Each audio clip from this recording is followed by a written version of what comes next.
Hi guys, and welcome to another edition of Zupo's SEO Talking Tea. Today's conversation is be wary of the average position metric in ranking reports.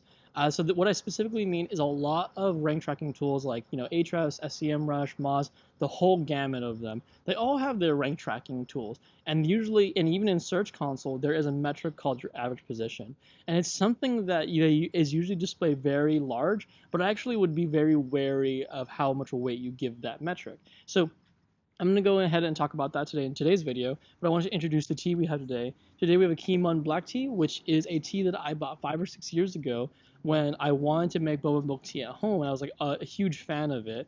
And so I went to one of my more favorite boba shops, bought some tea, and then I still have it to this day. I don't really drink this as much anymore. I don't drink much black tea, but whenever I do drink black tea, it always gives me boba milk tea nostalgia. So let's go ahead, get brewing, get chatting. Um, so when we're talking about being wary about the average position metric, so the reason why this is important is that when you're rank tracking a lot of different keywords, the average position is a very important metric in that you can kind of see where you're generally at in terms of your rankings.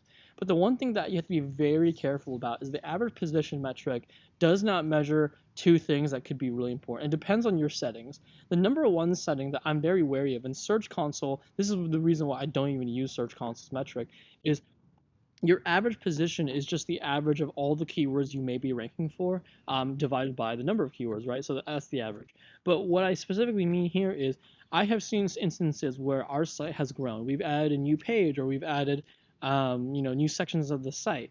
And because now we are targeting new keyword groups or we're expanding, let's say, our website used to rank on average on the 20th spot, so on, the second or third page, right? And because we have expanded our keyword list, we now are trying to rank for, I don't know, 50 more keywords under under these two keyword groups, and we've just added these new pages. Well, now because you're trying to go for those keywords, let's say now your site ranks for lots of different keywords on the eighth or ninth page because Google is starting to recognize that your site is starting to rank. Well, now the average position metric will take into account all those keywords on the eighth and ninth page, and it will plummet your average position. And I wouldn't say that was when you read the metric, you might see it negatively because you're like, oh my god, our rankings are getting worse.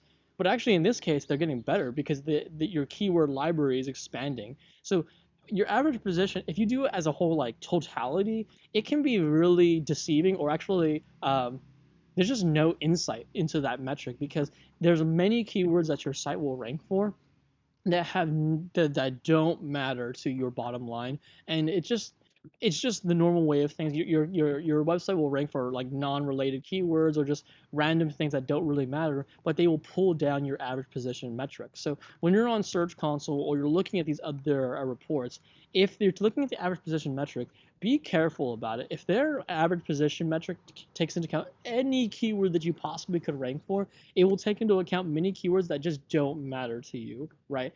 And so that's the one where I'd be very careful about. Average position should only really be taken into account when you can really slice and dice and get granular with that metric. So that's why in the beginning I said it depends on your settings.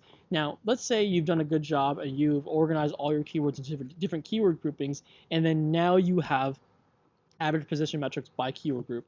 That's a lot better because now you have filtered out a lot of keywords that don't mean anything to your site, and the second can only pull down or maybe even pull up your average position metric, but actually don't matter to you because who the hell cares if your average position goes up if all those keywords pulling it up don't matter to your business, right? So that's kind of the first segment.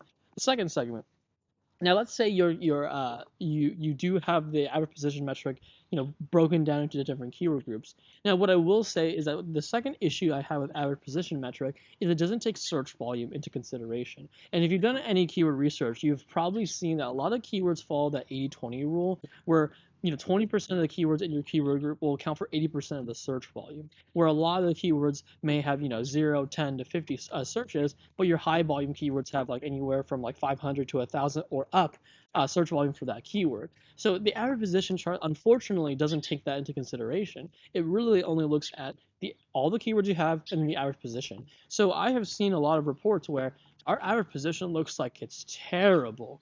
But we do rank for the high volume keywords on the first page. It's just that low hanging fruit, those long tail keywords that have 10 here, 10 here, are not doing as well. And so therefore the average position metric may look like we're not doing well, but in all actuality, if you take the search volume into consideration, we're doing hot because we are ranking for a high volume keyword. So at the end of the day, I do want to say I do use average position metrics, but when I look at them as a general base performance kind of metric. I do not use it as the end all be all. I report to my clients, oh look, our average position went up or down.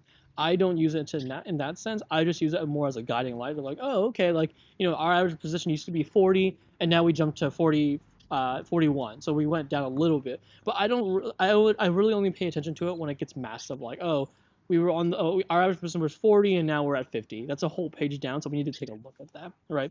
So average position metric, it's a great metric to kind of look on the top level at a real quick glance. But if you're actually executing SEO, it can be very deceiving and it can point you essentially nowhere. To be honest, I really feel like the average position, if it's used improperly, just tells you absolutely nothing, right? So when you're using your own rank tracking, ensure that you understand that metric's fine, but you don't use it as the golden, like, oh, this is what we want to improve, because I feel like it's a kind of a waste effort. But go ahead, I'm interested. Hopefully that will help you guys. I generally use rank tracking more so on keyword specific in each keyword group to see what are the high volume ones are performing better and so on and so forth. But hopefully that will, guys, will help you in your rank tracking. If you guys found the video valuable, please like and subscribe, and I hope to see you guys again soon. Thanks, everybody.